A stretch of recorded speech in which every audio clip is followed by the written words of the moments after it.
একবার হুজুর আকরাম সাল্লাল্লাহু আলাইহি ওয়াসাল্লাম একটি যুদ্ধ থেকে ফিরছিলেন এবং একটি উপত্যকায় পৌঁছলেন। তিনি তার সাহাবীদের জিজ্ঞাসা করলেন, এটা কোন জায়গা? তখন এক সাহাবী বললেন, ইয়া রাসূলাল্লাহ, এ জায়গাকে ওয়াদি ইয়াজাক বলা হয়। এখানে একটা কূপ আছে যেখানে গত 1000 বছর ধরে কেউ যায়নি। হযরত সুলাইমান আলাইহিস সালাম থেকে পালিয়ে আসা কিছু জিন এখানে আশ্রয় নিয়েছে। পালানোর সময় তারা কসম খেয়েছিল যে তারা কখনো সুলাইমান আলাইহিস সালামের অধীনতা মানবে না এবং সর্বদা আল্লাহ ও তাঁর রাসূলের বিরোধিতা করে যাবে। এ কারণে নবী সুলাইমানের লোকদের এবং এই জিনদের মধ্যে এক ভয়ানক যুদ্ধ হয়েছিল, যাতে জিনরা সুলাইমান আলাইহিস সালামের 10,000 সৈন্যকে হত্যা করেছিল। এখন তারা সেই ভয়ানক কূপের চারপাশে ছড়িয়ে ছিটিয়ে আছে। যখনই কোনো মানুষ সেখানে যায়, তারা তাকে নির্মমভাবে মেরে ফেলে। এ কথা শুনে রাসূল আকরাম সাল্লাল্লাহু আলাইহি ওয়াসাল্লাম বললেন, ওহো, তাহলে এটা সেই জায়গা যেখানে ভয়ানক জিনরা বাস করে এবং অন্যায়ভাবে মানুষকে হত্যা করে। যদি তাই হয়, তাহলে তোমরা সবাই এখানে থেমে যাও, কারণ আমাদের এর একটা সমাধান করতে হবে। আমরা তাদের এভাবে ছেড়ে দিতে পারি না যে তারা অন্যায়ভাবে মানুষের হত্যা করে যাবে। রাসূল আকরাম সাল্লাল্লাহু আলাইহি ওয়াসাল্লামের নির্দেশে সব সাহাবায়ে কিরাম সেখানেই থেমে গেলেন। তখন রাসূল আকরাম সাল্লাল্লাহু আলাইহি ওয়াসাল্লাম বললেন, সফরের কারণে আমরা খুব পিপাসার্ত এবং ক্লান্ত। আশপাশে কোনো কূপ নেই, তাই তোমরা যাও, কিছু লোক সেই জিনদের কূপ থেকে পানি নিয়ে এসো। আল্লাহর নবীর কথা মেনে কিছু সাহাবী সেই কূপ থেকে পানি আনতে গেলেন। যেই মাত্র হযরত সাহাবায়ে কিরাম রাদিয়াল্লাহু তাআলা আনহুম কূপের কাছাকাছি পৌঁছলেন, তখন কূপের ভিতর থেকে এক ভয়ানক জিন আগুনের মতো রাগে ফুঁসতে ফুঁসতে বেরিয়ে এল। তার চেহারা এতটাই ভয়ঙ্কর ছিল যে সাহাবায়ে কিরাম সামনে এগোনোর সাহস পেলেন না। ভয়ে তারা সবাই পিছু হটতে লাগলেন। কিন্তু আল্লাহর নবীর এক সাহাবী, যার নাম আবুল আস রাদিয়াল্লাহু তাআলা আনহু, তিনি সামনে এগিয়ে যেতে থাকলেন। তিনি মনে মনে বললেন, আমার জান চলে গেলেও আমি এই কূপ থেকে পানি নিয়ে আসব, কারণ রাসূল আকরাম সাল্লাল্লাহু আলাইহি ওয়াসাল্লাম আমাকে কূপ থেকে পানি আনার হুকুম দিয়েছেন। যাই হোক না কেন, আমি এই কূপ থেকে পানি নিয়ে আসবই। কিন্তু যখন সাহাবী কূপের কাছে পৌঁছলেন, তখন সেই ভয়ানক জিন তাদের নির্মমভাবে হত্যা করে দিল এবং কূপের কাছেই ফেলে রাখল। আল্লাহর নবীর বাকি সাহাবীরা রাসূল আকরাম সাল্লাল্লাহু আলাইহি ওয়াসাল্লামের কাছে গিয়ে বললেন, ইয়া রাসূলাল্লাহ, আমরা সেই কূপ থেকে পানি আনতে যাচ্ছিলাম, কিন্তু তখনই এক ভয়ানক জিন আগুনের মতো রাগে ফুঁসতে ফুঁসতে কূপ থেকে বেরিয়ে এলো এবং আপনার সাহাবী আবুল আসকে নির্মমভাবে হত্যা করে কূপের কাছেই ফেলে রাখল। ইয়া রাসূলাল্লাহ, তার এই বর্বরতার কারণে আমরা আপনার হুকুম পালন করতে পারিনি এবং কূপ থেকে পানি আনতে পারিনি। তাদের কথা শুনে আল্লাহর নবী সাল্লাল্লাহু আলাইহি ওয়াসাল্লাম বললেন, তাদের এত সাহস যে তারা আমার সাহাবীকে নির্মমভাবে মেরে ফেলে। রাসূল আকরাম সাল্লাল্লাহু আলাইহি ওয়াসাল্লাম তখন সেই কূপের দিকে একটি দল পাঠানোর ইচ্ছা করলেন। তিনি এই ইচ্ছা করছিলেন, ঠিক তখনই হযরত জিবরিল আলাইহিস সালাম আল্লাহর পক্ষ থেকে ওহী নিয়ে এলেন এবং আল্লাহর নবীকে বললেন, ইয়া রাসূলাল্লাহ, আপনি অন্য কোনো সাহাবীকে সেখানে পাঠানোর পরিবর্তে হযরত আলীকে কিছু সাহাবীর সাথে পাঠান, কারণ হযরত আলীর ছাড়া আপনি যাকেই পাঠাবেন, জিনরা তাকে মেরে ফেলবে। শুধুমাত্র শেরি খোদা আলী সেই জিনদের কাবু করতে পারবেন। হযরত জিবরিল আলাইহিস সালামের এই খবর জানার পর রাসূল আকরাম সাল্লাল্লাহু আলাইহি ওয়াসাল্লাম হযরত আলীকে ডেকে বললেন, এই আলী, কিছু দূরে একটা কূপ আছে। সেই কূপে সুলাইমান আলাইহিস সালাম থেকে পালিয়ে আসা কিছু নাফরমান জিন রয়েছে, যারা তোমার ভাই আবুল আসকে ইতিমধ্যে মেরে ফেলেছে। তুমি যাও, প্রথমে তাদের ইসলামের দাওয়াত দাও। যদি তারা ইসলামের পথে আসতে চায় এবং দ্বীন ইসলাম কবুল করে, তাহলে আমাদের তাদের সাথে কোনো ঝগড়া নেই। যদি তারা ইসলামের শান্তির পথ কবুল করতে অস্বীকার করে, তাহলে তাদের বলবে যেন তারা এই জায়গা ছেড়ে চলে যায় এবং মানুষকে ক্ষতি না করে। যদি তারা এটাও অস্বীকার করে, তাহলে শেষে তুমি তাদের সাথে জিহাদে নামবে এবং আল্লাহর নাম নিয়ে যুদ্ধ শুরু করবে। আমার আশা আল্লাহ রব্বুল আলামিন তোমাকে এই যুদ্ধে কামিয়াব করবেন। হযরত আলী রাদিয়াল্লাহু তাআলা আনহু হুজুর আকরাম সাল্লাল্লাহু আলাইহি ওয়াসাল্লামের এ হুকুম পেয়ে অপেক্ষা করলেন। তারপর কিছু সাহাবীর সাথে সেই কূপের দিকে রওনা হলেন।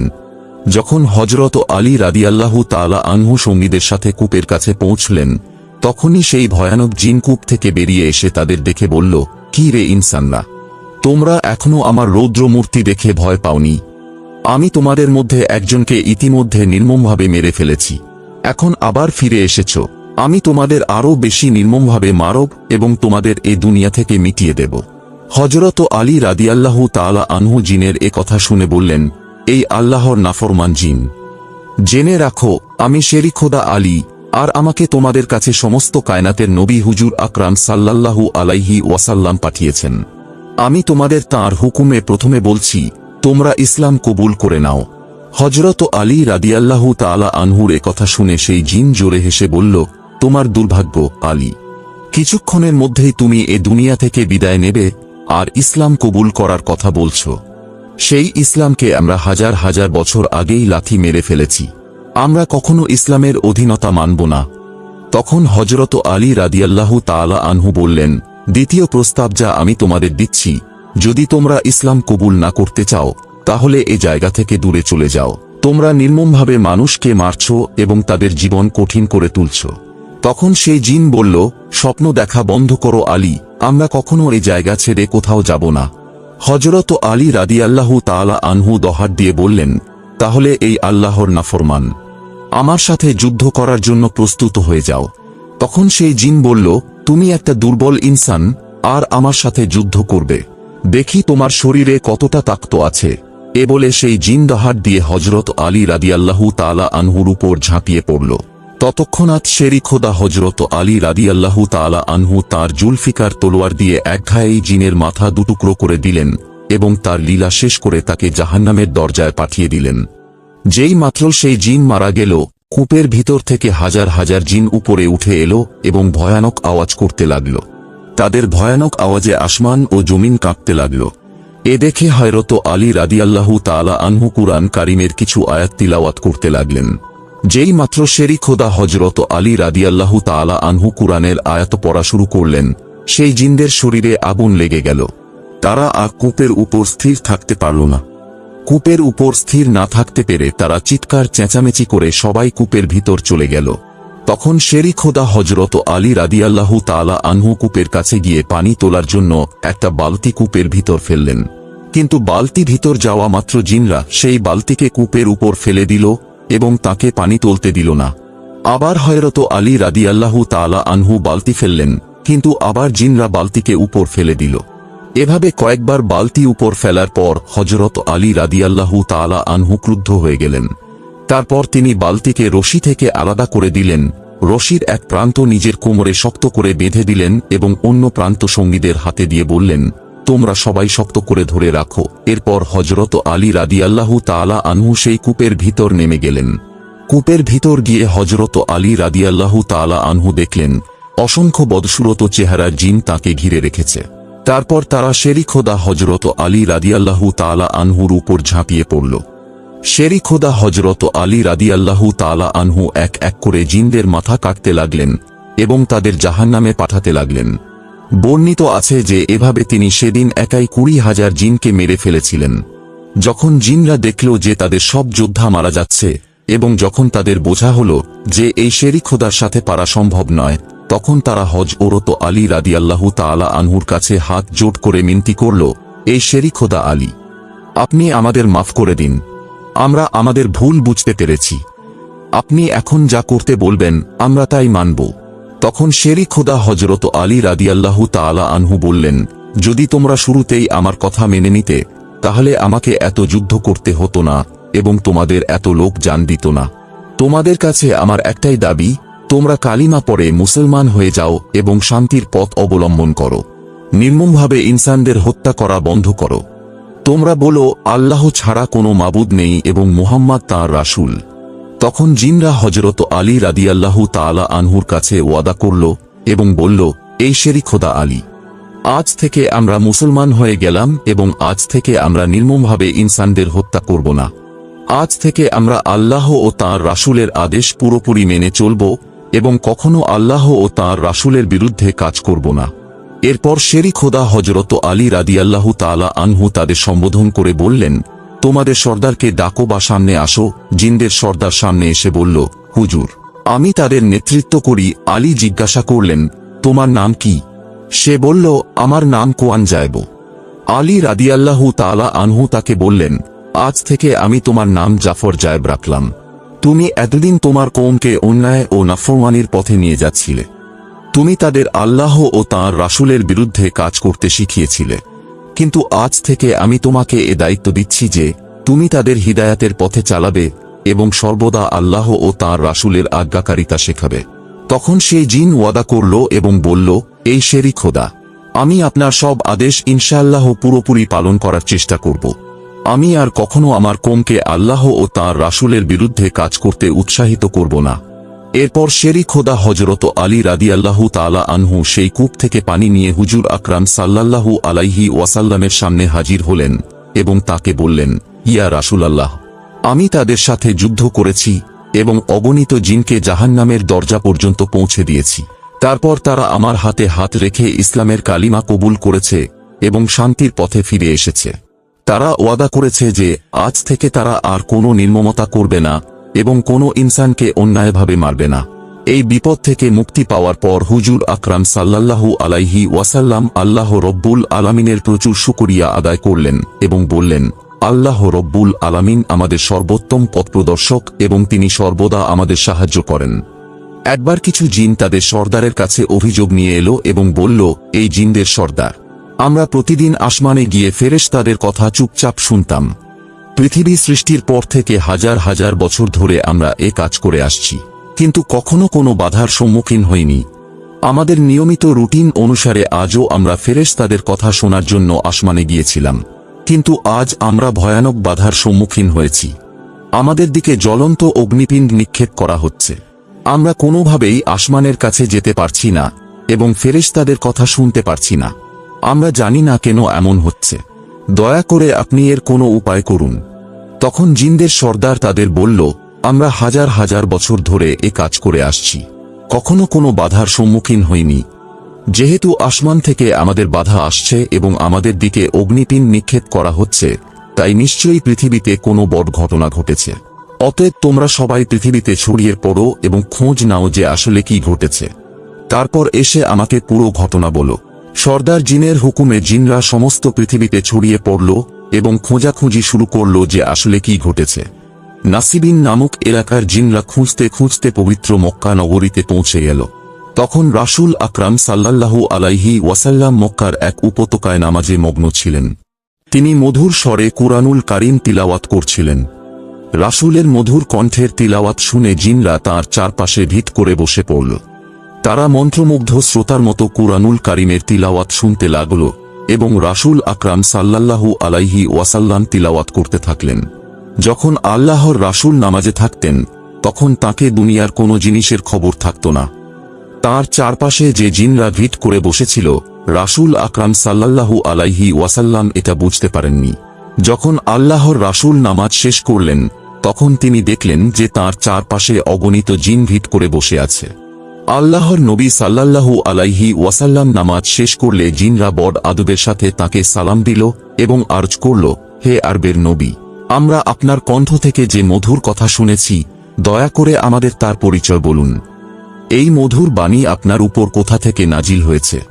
আল্লাহর রাসূল সাল্লাল্লাহু আলাইহি ওয়াসাল্লাম তাদের বললেন, আসমান ও জমিনের স্রষ্টা আল্লাহ রব্বুল আলামিন তাঁর বিশ্বস্ত দূত জিবরিলের মাধ্যমে আমার উপর এই পবিত্র বাণী নাজিল করেছেন। এই বাণীসমূহের সমষ্টির নাম আল কুরআন। জিনরা তখন আরজ করল, হে প্রিয় হাবিব, আপনি আমাদের কুরআনুল কারীম থেকে আরও কিছু তিলাওয়াত করে শোনান। আমরা কুরআনুল কারীমের তিলাওয়াত যত শুনি, ততই আমাদের পিপাসা মিটে না। তখন আল্লাহর রাসূল তাদের কুরআনুল কারীম থেকে আরও কিছু আয়াত তিলাওয়াত করে শোনালেন। এরপর তিনি তাদের কালিমার দাওয়াত দিলেন এবং বললেন, আমি তোমাদের কালিমার দাওয়াত দিচ্ছি। এই কুরআন মানবজাতি এবং জিনজাতি উভয়ের জন্য আল্লাহ রব্বুল আলামিনের পক্ষ থেকে রহমত অর্থাৎ অনুগ্রহ হিসেবে নাজিল করা হয়েছে। আর তিনি আমাকে মানব ও জিনজাতি উভয়ের জন্য নবী অর্থাৎ পয়গম্বর হিসেবে পাঠিয়েছেন। যারা কালিমার দাওয়াত কবুল করে মুসলমান হবে এবং ঈমান আনবে, তারা পরকালে জাহান্নাম থেকে মুক্তি পাবে এবং তাদের ঠিকানা জান্নাত হবে। রাসূল আকরাম সাল্লাল্লাহু আলাইহি ওয়াসাল্লাম যখন জিনজাতিকে কালিমার দাওয়াত দিলেন, তখন সেই সব জিন আল্লাহর রাসূল সাল্লাল্লাহু আলাইহি ওয়াসাল্লামের হাতে হাত রেখে ইসলাম ধর্ম কবুল করে নিল। এরপর আল্লাহর রাসূল সাল্লাল্লাহু আলাইহি ওয়াসাল্লাম তাদের বললেন, হে জিনরা, তোমরা গিয়ে তোমাদের কওমকে এ খবর পৌঁছে দাও এবং তাদেরও ইসলামের পথে ডাকো। তারা অন্যায়ের পথ ছেড়ে দিন ইসলামের শীতল ছায়ায় আশ্রয় নিক। এতে তারাও মুক্তি পাবে এবং তোমরাও তোমাদের দায়িত্ব থেকে মুক্ত হবে। যদি তোমরা আমার এ সন্দেশ তোমাদের কওমের কাছে না পৌঁছাও, তাহলে কিয়ামতের দিন আল্লাহ রব্বুল আলামিনের দরবারে তোমাদের এর জন্য জবাবদিহি করতে হবে। তখন জিনরা রাসূল আকরাম সাল্লাল্লাহু আলাইহি ওয়াসাল্লামকে ওয়াদা করল এবং বলল, হে আল্লাহর রাসূল, আপনি কোনো চিন্তা করবেন না, আমরা ইসলামের দাওয়াতও আমাদের কওমের কাছে পৌঁছে দেব। এরপর জিনরা তাদের সর্দারের কাছে এসে বলল, হে আমাদের সর্দার, আসমান থেকে আমাদের দিকে কেন অগ্নিপিণ্ড নিক্ষেপ করা হচ্ছে? এর আসল কারণ আমরা পেয়ে গেছি। আরবের নবী মুহাম্মদ সাল্লাল্লাহু আলাইহি ওয়াসাল্লামের উপর আল্লাহ রব্বুল আলামিন কুরআনুল কারীম নাজিল করেছেন। এই কুরআনের বাণীসমূহকে সুরক্ষিত রাখার জন্যই মহান প্রভু আল্লাহ রব্বুল আলামিন আসমানকে সুরক্ষিত করেছেন এবং আমাদের জন্য আসমানে চলাচল কঠিন করে দিয়েছেন। আমরা আরবের নবীর কাছে গিয়ে ইসলাম ধর্ম কবুল করে নিয়েছি। তিনি আপনাকেও ইসলামের শীতল ছায়ায় আসার আমন্ত্রণ জানিয়েছেন। হুসাইন বিনের জিনদের এ আমন্ত্রণ শুনে অনেক জিন ইসলাম ধর্ম কবুল করে নিল, অথচ অনেকে তাদের পূর্বের অবস্থায় অটল রইল। এরপর একদিন রাসূল আকরাম সাল্লাল্লাহু আলাইহি ওয়াসাল্লাম তাঁর সাহাবীদের মজলিসে বললেন, হে আমার সাহাবীরা, জিনরা আমার কাছ থেকে কুরআনুল কারীমের তিলাওয়াত শুনতে চায়। তোমাদের মধ্যে কেউ আছে যে আমার সাথে জিনদের সেই মজলিসে যাবে? হযরত আব্দুল্লাহ ইবনে মাসউদ রাদিয়াল্লাহু আনহু বললেন, হে আল্লাহর নবী, আমি আপনার সাথে জিনদের মজলিসে যেতে চাই। তখন আল্লাহর নবী সাল্লাল্লাহু আলাইহি ওয়াসাল্লাম তাকে নিয়ে এক উপত্যকায় এলেন এবং একটি রেখা টেনে বললেন, হে আব্দুল্লাহ, তুমি এই রেখা অতিক্রম করবে না, বরং আমার ফিরে আসা পর্যন্ত তুমি এখানেই বসে থাকবে। এরপর রাসূল আকরাম সাল্লাল্লাহু আলাইহি ওয়াসাল্লাম সামনে এগিয়ে গেলেন। আব্দুল্লাহ ইবনে মাসউদ সেই স্থানেই বসে রইলেন। কিছুক্ষণ পর তিনি দেখলেন যে খেজুর গাছের মতো লম্বা লম্বা কিছু আকার হুজুর আকরাম সাল্লাল্লাহু আলাইহি ওয়াসাল্লামের দিকে এগিয়ে আসছে। এরপরই তিনি কিছু হট্টগোলের আওয়াজ শুনলেন। তখন আব্দুল্লাহ ইবনে মাসউদ রাদিয়াল্লাহু তাআলা আনহুকে ভয় হতে লাগল যে কোথাও এই জিনরা রাসূল সাল্লাল্লাহু আলাইহি ওয়াসাল্লামকে কোনো ক্ষতি না করে ফেলে। প্রচুর সময় কেটে যাওয়ার পর রাসূল আকরাম সাল্লাল্লাহু আলাইহি ওয়াসাল্লাম ইবনে মাসউদের কাছে ফিরে এসে বললেন, হে আব্দুল্লাহ, তুমি কি ঘুমিয়ে পড়েছিলে? আব্দুল্লাহ রাদিয়াল্লাহু তাআলা আনহু বললেন, ইয়া রাসূলাল্লাহ, আমি ঘুমাইনি, বরং আমি আপনার চিন্তায় ডুবেছিলাম। আল্লাহর রাসূল বললেন, তুমি কি দেখেছিলে? আব্দুল্লাহ রাদিয়াল্লাহু তাআলা আনহু বললেন, আমি খেজুর গাছের মতো কিছু উঁচু আকার দেখেছি, তারা আপনার দিকে এগিয়ে আসছিল। এরপর আমি কিছু হট্টগোলের আওয়াজ শুনেছি। তখন আমার ভয় হচ্ছিল যে কোথাও জিনরা আপনাকে কোনো ক্ষতি না করে ফেলে। তখন আল্লাহর রাসূল বললেন, হে আব্দুল্লাহ, জিনরা আমার কাছে কুরআনুল কারীমের তিলাওয়াত শোনার জন্য বলেছে। আমি তাদের কুরআন থেকে তিলাওয়াত করে শুনিয়েছি। এরপর তারা আমার কাছে খাবার এবং পানির জন্য অনুরোধ করেছে। আমি গোবর এবং হাড়গুলোকে তাদের জন্য খাবার এবং পানীয় নির্ধারণ করেছি। ইবনে মাসউদ বললেন, ইয়া রাসূলাল্লাহ, গোবর এবং হাড়গুলোকে তারা কিভাবে খাবার হিসেবে গ্রহণ করবে? এগুলো তো ত্যায্য বস্তু। তখন আল্লাহর রাসূল সাল্লাল্লাহু আলাইহি ওয়াসাল্লাম বললেন, যখনই জিনরা কোনো হাড়ে হাত রাখবে, তখন সেটা মাংসের সাথে যুক্ত হয়ে যাবে এবং যখনই তারা কোনো গোবরে হাত রাখবে, তখন সেই গোবর থেকে তাদের জন্য শস্য বেরিয়ে আসবে এবং এভাবে গোবর এবং হাড়ে তারা তাদের খাবার পাবে। হে আব্দুল্লাহ, এজন্যই আমি তোমাকে সতর্ক করে দিচ্ছি, আজ থেকে তুমি কখনো শুকনো গোবর এবং শুকনো হাড় দিয়ে ইস্তিনজা অর্থাৎ পায়খানার পর সাফসুতরো করবে না, কারণ এগুলো তোমাদের ভাই জিন জাতির খাবার। প্রিয় দর্শকগণ, এটাই ছিল আমাদের আজকের ভিডিও।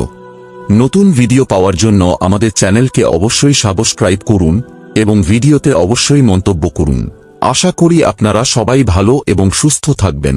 আসসালামু আলাইকুম।